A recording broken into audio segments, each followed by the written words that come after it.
السلام علیکم ورحمۃ اللہ وبرکاتہ۔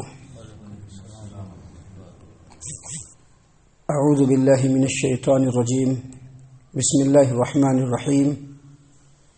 ثم بعثنا من بعدهم موسى بآیاتنا الى فرعون وملئه فظلموا بها فانظر کیف کان عاقبۃ المفسدین۔ پھر ہم نے ان لوگوں کے بعد موسیٰ کو اپنی آیات دے کر بھیجا فرعون اور اس کے درباریوں کی طرف، فظلموا بها، تو ان لوگوں نے ہماری آیات کے ساتھ ناانصافی کی۔ فانظر، تو دیکھو، کیف کان عاقبۃ المفسدین، زمین میں فساد پیدا کرنے والوں کا، زمین میں فساد برپا کرنے والوں کا کیا انجام ہوا۔ سامعین کرام، جیسا کہ آپ کو معلوم ہے کہ فجر کی نماز کے بعد ہم تقریباً ہر روز الا ماشاء اللہ تبارک و تعالیٰ کی توفیق سے آپ کی خدمت میں قرآن کریم کی آیات ترتیب کے ساتھ پیش کرتے ہیں، اور اللہ کی توفیق سے ان آیات کا ترجمہ اور اس کی تفسیر بھی قرآن و حدیث اور خالص سلف صالحین کے فہم کی روشنی میں آپ کے سامنے لگاتار پیش کرنے کی سعادت حاصل کر رہے ہیں۔ سامعین کرام، اسی سلسلے کی یہ بھی ایک کڑی ہے، اور آج آپ کے سامنے سورۃ الاعراف سورہ نمبر 7 آیت نمبر 103 اس آیت کریمہ کی تلاوت بھی آپ کی خدمت میں پیش کی گئی، اور پھر آیت کریمہ کا ترجمہ بھی ہم نے بفضلہ تعالی آپ کی خدمت میں پیش کیا۔ سامعین کرام، اللہ تبارک و تعالیٰ نے فرمایا، ثم بعثنا من بعدہم، پھر ان لوگوں کے بعد ہم نے بھیجا، کس کو؟ موسیٰ کو، بآیاتنا، اپنی آیتوں کے ساتھ، الی فرعون کی طرف، وملئہ، اور اس کے درباریوں کی طرف۔ تو یہاں پر اللہ تبارک و تعالیٰ کا یہ فرمانا کہ پھر ہم نے ان لوگوں کے بعد، جیسا کہ آپ لوگوں کو معلوم ہوگا، جو لوگ بھی لگاتار میرے اس درس کو سن رہے ہیں ان لوگوں نے آبزرو کیا ہوگا، یاد رکھا ہوگا کہ اس سے پہلے جو بہت ساری آیات آپ کی خدمت میں پیش کی گئی، ان آیتوں کے اندر 5 اولو العزم، 5 زبردست پیغمبروں کا ذکر آپ کے سامنے پیش کیا گیا۔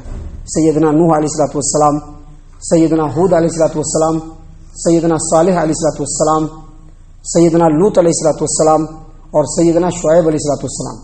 ان 5 عظیم نبیوں کا تذکرہ ہوا، اور ان 5 نبیوں کے تذکرے کے ساتھ ساتھ ان کی قوم نے ان کی دعوت کے ساتھ کیا سلوک کیا، جو دعوت ان نبیوں نے اپنی قوم کو پہنچائی، ان دعوت کو ان لوگوں نے کس انداز میں لیا، اور کیسے اپنے نبیوں کا انکار کیا، کیسے اللہ تبارک و تعالیٰ کی تعلیمات کا انکار کیا۔ اللہ تبارک و تعالیٰ نے ان باتوں کو ایک قدر تفصیل کے ساتھ پیش فرمایا، جس کی مکمل تفصیل ہم نے آپ کی خدمت میں پیش کر دی۔ سامعین کرام، درمیان میں اللہ تبارک و تعالیٰ نے نبیوں کے دعوت کو اور دعوت کے اسلوب کو، اور پھر ان کی قوم نے جو کچھ اس کے ساتھ کیا، اس کو اجمالی طور پر بیان کرتے ہوئے یہ بھی اللہ تبارک و تعالیٰ نے فرمایا کہ کسی بھی قوم کے اوپر جب عذاب آتا ہے، اس عذاب کے پیچھے وجہ کیا ہوتی ہے، کسی بھی قوم کے دل کے اوپر جب مہر لگتی ہے، اللہ تبارک و تعالیٰ کیوں مہر لگاتا ہے، اور اللہ تبارک و تعالیٰ جو یہ فرماتا ہے کہ ہم نے اس قوم کے دل پر مہر لگا دی، اس کا کیا مطلب ہوتا ہے۔ ان تمام باتوں کے بارے میں کل تک ہم نے آپ کی خدمت میں ساری باتیں پیش کر دی، اور یہ بھی بتلایا کہ ایمان اور تقوی اگر کوئی قوم اختیار کرے تو اس قوم کے ساتھ اللہ تبارک و تعالیٰ کیا سلوک فرماتے ہیں۔ کوئی بھی قوم اگر ایمان اور تقوی کے راستے کو اختیار کرے تو اللہ تبارک و تعالیٰ اس کے اوپر آسمانوں اور زمین کے برکات کو کھول دیتا ہے۔ حسب ضرورت ان لوگوں کے لیے اللہ تبارک و تعالیٰ آسمان سے بارش برساتا ہے، زمین انہی لوگوں کے حساب سے غلے اگ جاتی ہے، جس کی وجہ سے ان کے اور ان کے قوم کے درمیان بالکل خوشحالی آ جاتی ہے۔ ان باتوں کو بیان کرنے کے بعد اللہ تبارک و تعالیٰ نے اب آگے فرمایا کہ ثم بعثنا من بعدہم، ان نبیوں کا ذکر کرنے کے بعد، ان نبیوں کو بھیجنے کے بعد پھر ہم نے موسیٰ علیہ الصلوۃ والسلام کو اپنا معجزہ، اپنی آیات لے کر کے بھیجا۔ سیدنا موسیٰ علیہ الصلوۃ والسلام کو اللہ تبارک و تعالیٰ نے خاص معجزے دیے تھے، جس کا ذکر انشاءاللہ بہت جلد آپ کی خدمت میں پیش ہوگا، اللہ نے انہی آیتوں اور انہی معجزوں کی طرف اشارہ کرتے ہوئے کہا کہ پھر ہم نے اس کے ان پیغمبروں کے بعد اور ان کی قوم کے بعد موسیٰ علیہ الصلوۃ والسلام کو ہم نے بھیجا. کن کی طرف بھیجا؟ فرعون کی طرف اور اس کے درباریوں کی طرف، اپنی نشانیاں دے کر کے، اپنے معجزے دے کر کے اور ان کے رسالت کے دلائل دے کر کے بھیجا. فظلموا بہا، فظلموا بہا کا ایک ترجمہ یہ کیا گیا ہے کہ انہوں نے انکار کر دیا. فظلموا بہا کا مطلب کیا ہوا کہ انہوں نے انکار کر دیا. انہوں نے انکار کر دیا کیا مطلب؟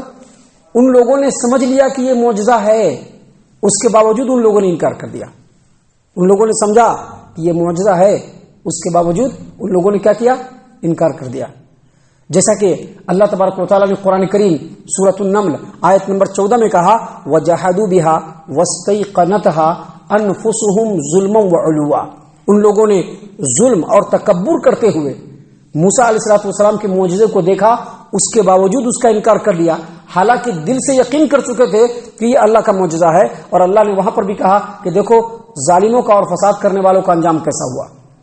تو ایک ترجمہ یہ کیا گیا فظلموا بہا کا، اور فظلموا بہا کا دوسرا ترجمہ یہ بھی کیا گیا ہے کہ ان لوگوں نے سیدنا موسیٰ علیہ الصلوۃ والسلام کی نشانی جو اللہ تبارک و تعالیٰ نے ان کو دے کر کے بھیجا تھا اس کے ساتھ انصاف نہیں کیا.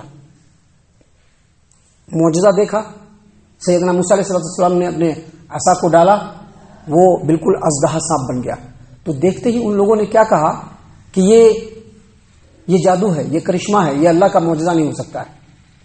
موسیٰ نے کہا کہ میں اللہ کا نبی ہوں، اور معجزہ کے طور پر اپنے عصا کو ڈالا، عصا جو ہے اژدہا بن گیا.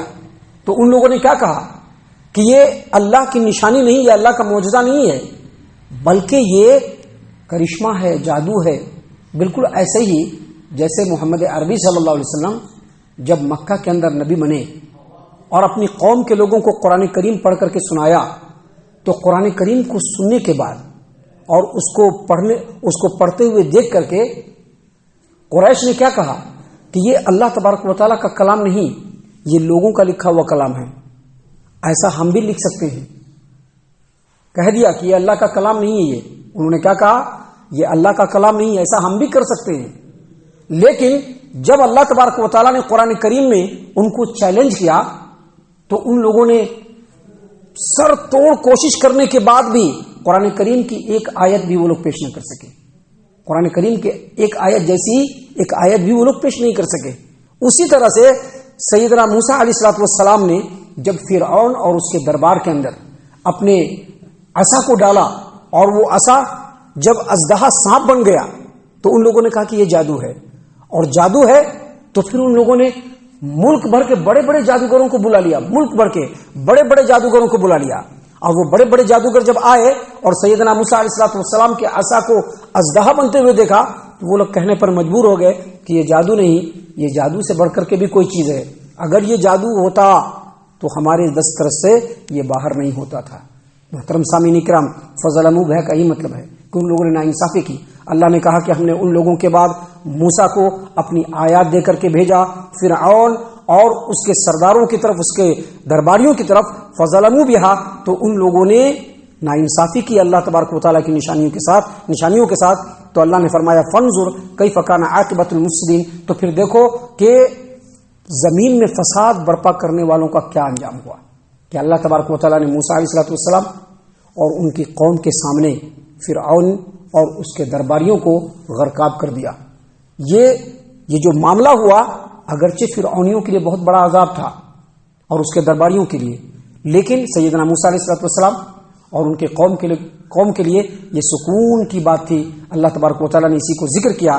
آگے اللہ تبارک و تعالیٰ نے مزید اس سلسلے میں بہت ساری باتیں بیان فرمائی ہیں جس کے اندر ہمارے لیے بہت ساری نصیحتیں ہیں جن کو انشاءاللہ ہم کل اور کل کے بعد کے درسوں میں آپ کی خدمت میں پیش کرنے والے ہیں.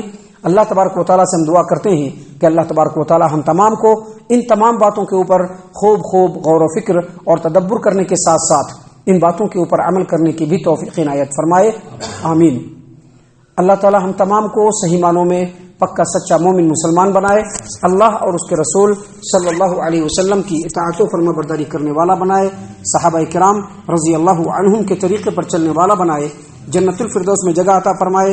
اے اللہ ہم تمام کو جہنم سے پناہ دے۔ اے رب العالمین ہم تمام کو جہنم سے پناہ دے۔ اے مالک الملک ہم تمام کو جہنم سے پناہ دے۔